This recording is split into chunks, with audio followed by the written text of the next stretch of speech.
Hey everybody, Steve Hall here in Nashville, Tennessee, and for years I've owned one of these. And when I don't know if you can hear me or not, but whether it's a small one or a big one, they all sound like that when you got them in the shop. And we work here in Nashville, Tennessee, and we developed a product called a skinny dipper. And what it is, you can put a beer in here or a pop or Coke or something, dip it in the hole in your ice house and it chills it down, or you can measure your walleyes. It's got a bump board on the back. I'm not here to promote this necessarily, although you can find them at buyskinnyDipper.com, and there's a video there that shows you all the uses of this.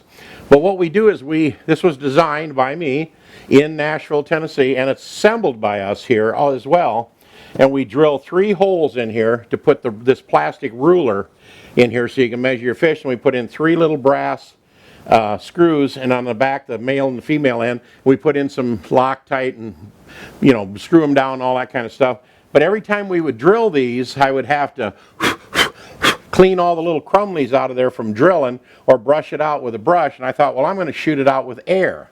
Well, I got my little handy dandy air compressor out, and after about 2 minutes of that, Sheila said, we got to find a different solution. Maybe set it in another room outside and run the hose in or something. So when I seen this California, what's it called, Sheila? What's it say on the front of there? California Air Tools. California Air Tools, and this is an 8-gallon tank air compressor, and I thought, wow. I got this pumped up full all the way because I wanted to show you how long it takes to recover. And I also want to show you how quiet it is when it kicks in. So what we would do is we would drill that, and then I bought one of these handy dandy little air nozzles here. So, boy, it takes about that much and it's clean. Then I can hand it over to her. She puts in the female ends, I put in the male ends on the back side. We screw them together, and we got another one to send on down the road for orders, that kind of thing. So I figured it out. That would be 1, 2, 3, about 4 or 5 of these things, and the compressor kicks on. Now, isn't that quiet? That's running while I'm talking to you. That's how quiet one of those California Air Tool compressors are. It's got like a double little oilless, you don't have to put oil in it or nothing. They don't require no maintenance whatsoever.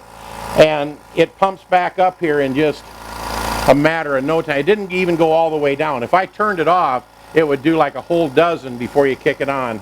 But let this run for a second and show you. In fact, I bought my son Stevie a nice big air compressor, about a 30-gallon tank with one of them big pulleys on the top, and I got it at Harbor Freight, and I gave it to him for Christmas. And see, that only took that long to recover. And then you can do another 6 of them or so, and then it kicks on and makes that much noise, and that's it. This thing, like it's at 10,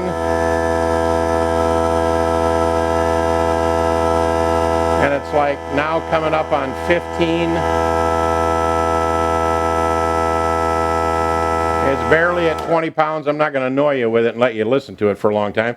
But to get up to 100 psi, this thing takes like forever. Of course, it's a cheaper, smaller one. But if you're looking for a great air compressor that recovers quick, runs easy, and when you're done with it, I'm going to go ahead and unplug this now. Sheila, if you'll unplug this for me here, let me get to the other end. Because if my shop teacher seen me yank on one of these cords without grabbing the actual plug, he would have a fit. And Mr. Kachiver, wherever you are, I didn't yank on that cord. I brought it around and unplugged it properly. But when you're done with this, it's got a little valve underneath the bottom here, and I'm going to go ahead and open this valve if I can get my hands on it just right.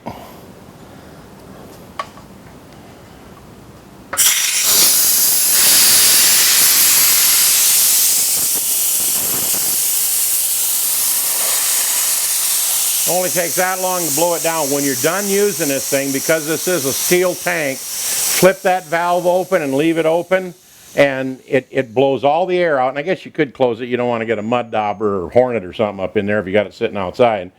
But you want to blow all the air out of it so it doesn't hold moisture inside. That way the tank will last virtually forever. But I love this air compressor. Check them out. This is an 8-gallon one. Super quiet, like you heard it run. And it's just, I think, fantastic. So that's the difference between in your shop and one of these runs so quiet it's nice. hopefully this has been a little bit of a help, and that's just kind of my quick review on how to purchase one of the quietest air compressors I have ever heard, ever, and it's just wonderful. I'm going to go ahead and shut this valve off down here, and just so you can hear it one more time, I'm going to go ahead and plug it in over here. I'm probably stepping out of camera frame to get my extension cord, but listen to this. Isn't that quiet? Isn't that wonderful? This is what I suggest if you're going to get one of these little air compressors. And this thing here is already passing 5 pounds, 10 pounds, 15 pounds. It recovers so quick. It's just absolutely wonderful little air compressor. Got a little switch over here on the side. I'll go ahead and turn it off for now. But that's it. I just wanted to show you the difference between listening to one of them, and I don't care what size these are, even if you buy a bigger one from Harbor Freight, they rattle and rumble and make all kinds of crazy noise. But this thing here is so quiet you can just chit chat. All right, you're looking at something. What is it, Sheila?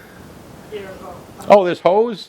Oh, that's just an extra hose hanging back there. But so for people that want to know what that is that what you're thinking?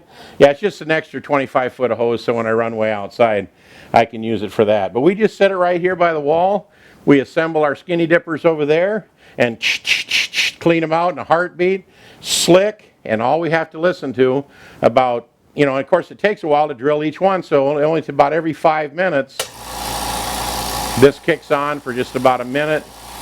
It shuts off, and you can set the distance between the time it kicks on and kicks off. I wanted a lot of pressure, so I only let it go down about 15 or 20 pounds and have it kick back on again. You could have it go clear down, and it would take longer to recover, obviously. But hopefully that's, an insight for you guys that are thinking about buying one. I really suggest it. They're not very expensive, and it's mouse quiet. It's not, for running big, huge air tools and stuff like that suck lots of air. You need a bigger compressor for that.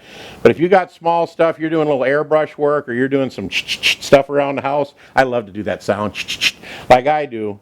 This is what you want to get, is one of these little California Air Tools air compressors. Steve Hall here in Nashville, Tennessee, saying, I hope this has been helpful. Talk to you later. Bye-bye.